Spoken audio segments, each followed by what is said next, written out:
Hello, you. You're listening to A History of Italy.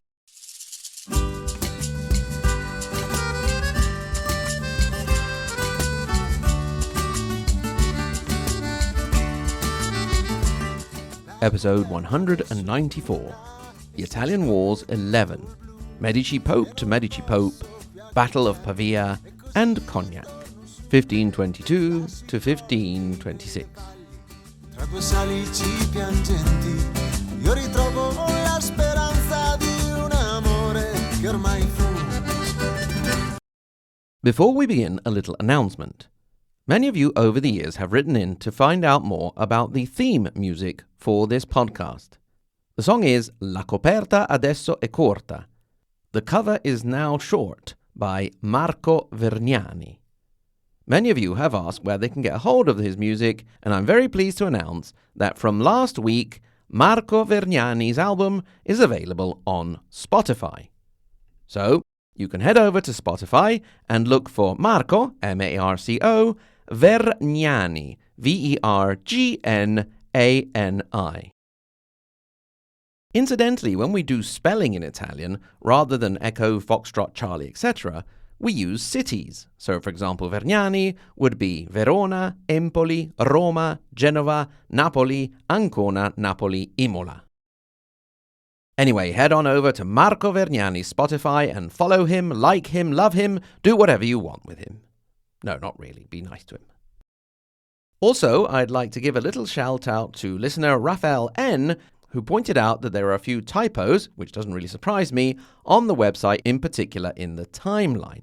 Thank you very much, Raphael, not only for pointing that out, but also for reminding me that I do have a website that is pretty bad.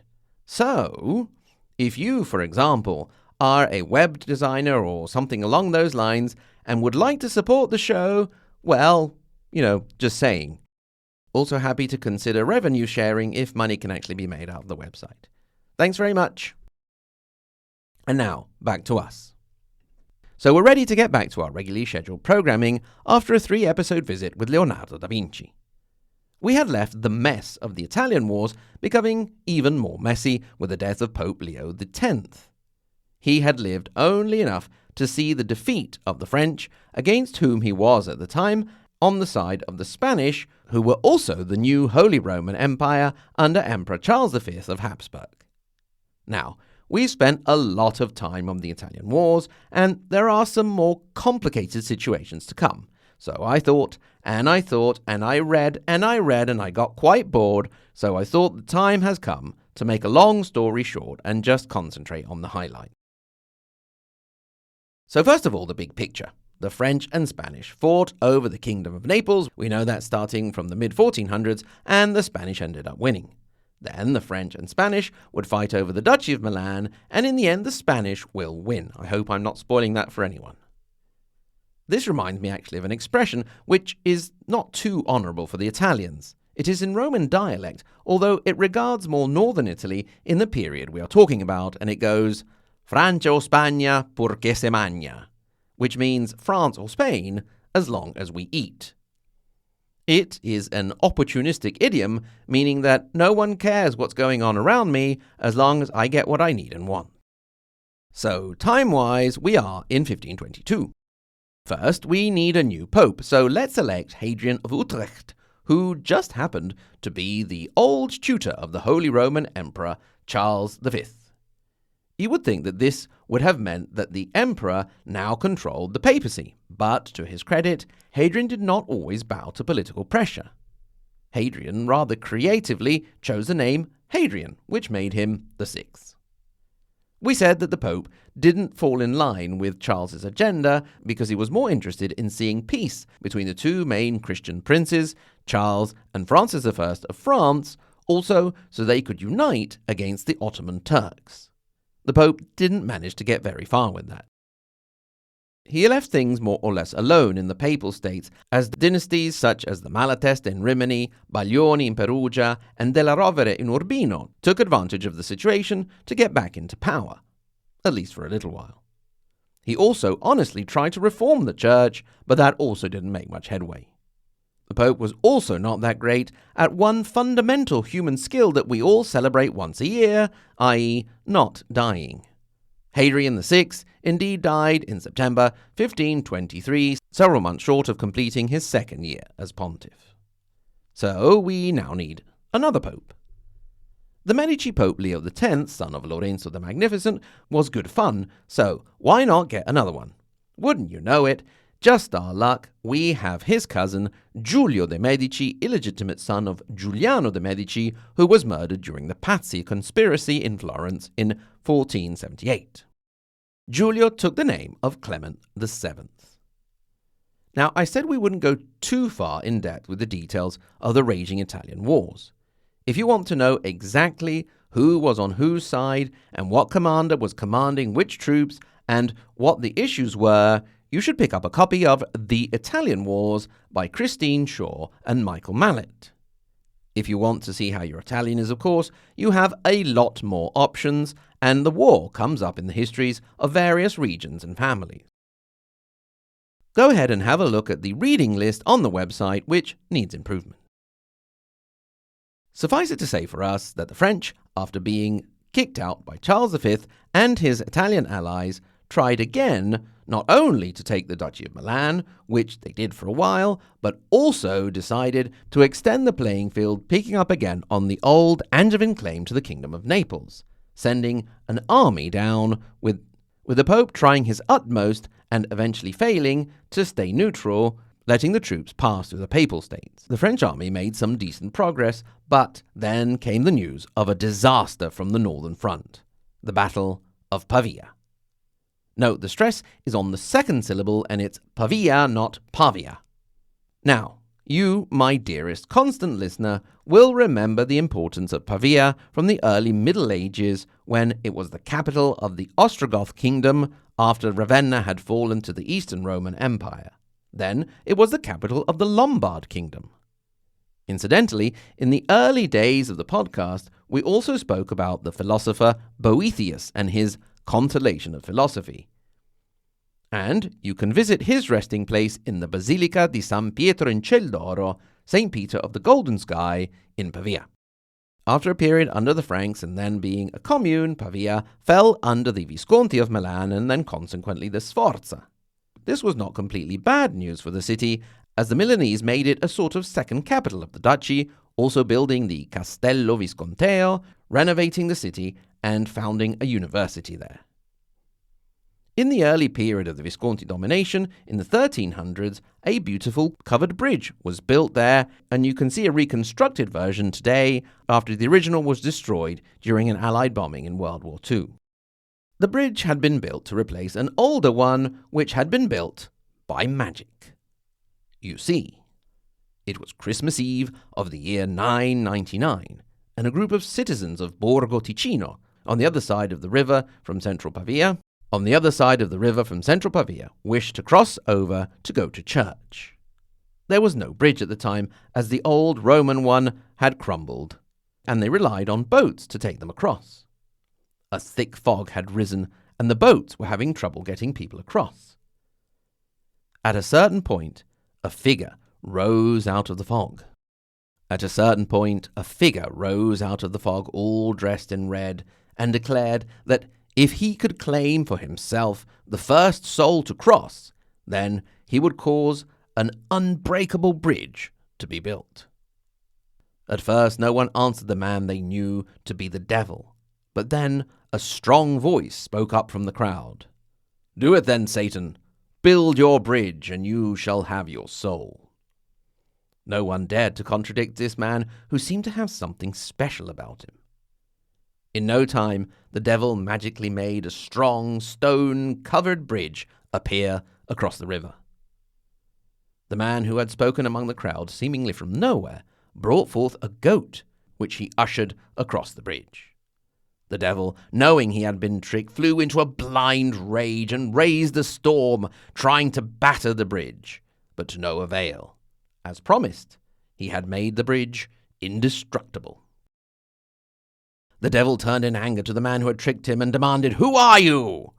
"I am the Archangel Michael," the man responded, and I wish to take these good Christians to my church across the water. Now be gone, evil one." And with that, the devil disappeared. Getting back now to where we are, February 1525 saw the French-led coalition camped out near Pavia inside a large walled park with the Spanish imperial coalition closing in. The battle that ensued was a confused matter with serious and high-ranking casualties on both sides and many high-ranking prisoners taken by the Imperials. The most prized captive was the King of France himself. Indeed, Francis's horse had been shot out from under him and he was captured, held in Pavia for a while, then sent to Genoa, which had fallen into Emperor Charles's hands, and then to Spain, where he would remain in prison for months before being released after a very unfavourable peace was extracted from him, the Peace of Madrid, which most people knew would not be upheld, as he would have to, among other things, renounce his claim to Milan, Naples, and Burgundy. Although it was a very bad thing for the king, it was a good thing for the cuisine of Pavia, who saw the invention of one of its traditional local dishes, the zuppa alla pavese, Pavia-style soup. Legend would have it that when captured, Francis was taken to a nearby farm where the lady of the house was caught unprepared. All she had was some broth, some stale bread, cheese, and eggs. Unperturbed, she put the bread and cheese in the broth and stuck an egg in the middle and served it up to her royal guest. Francis liked it so much that when he was liberated a year later, the dish became a fixed part of the royal menu.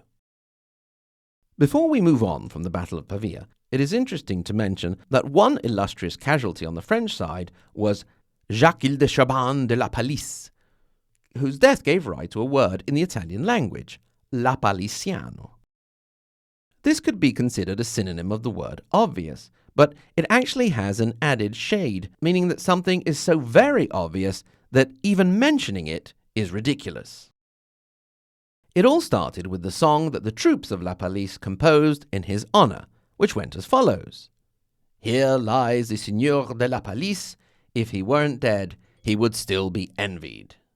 Now, the French envie, meaning envied, sounds a bit like on space V in life, which therefore means alive. So in time, the song got a little distorted. It became, "Here lies the Signor de La Palice. If he weren't dead, he would still be alive." Also, English has the word lapalissade. Something that was now blatantly obvious was that Holy Roman Emperor Charles V had absolute dominance over the Italian peninsula, and of course, the Italian powers, whether they had fought with or against him, did not like someone having absolute dominance over the whole Italian peninsula, and soon enough, hey presto, you have yet another coalition, this time against the Imperials, known as the League of Cognac.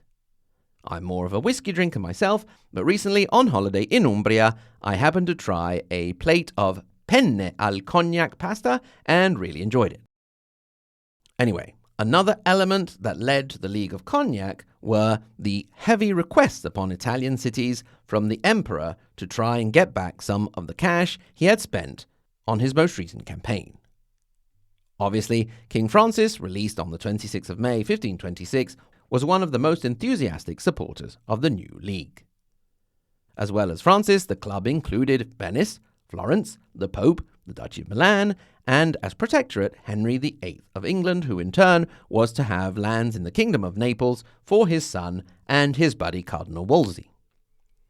Charles V only had the Duke of Ferrara and later the Duke of Mantova on his side. Poor Charles. But we must remember that not only was he the Holy Roman Emperor, but also the King of Spain, which meant the King of Sardinia, Sicily, and the Kingdom of Naples. The League of Cognac was therefore running a big risk. But as far as the Pope was concerned, and the eternal city, Rome herself, the consequences would be drastic indeed. Thank you very much for listening.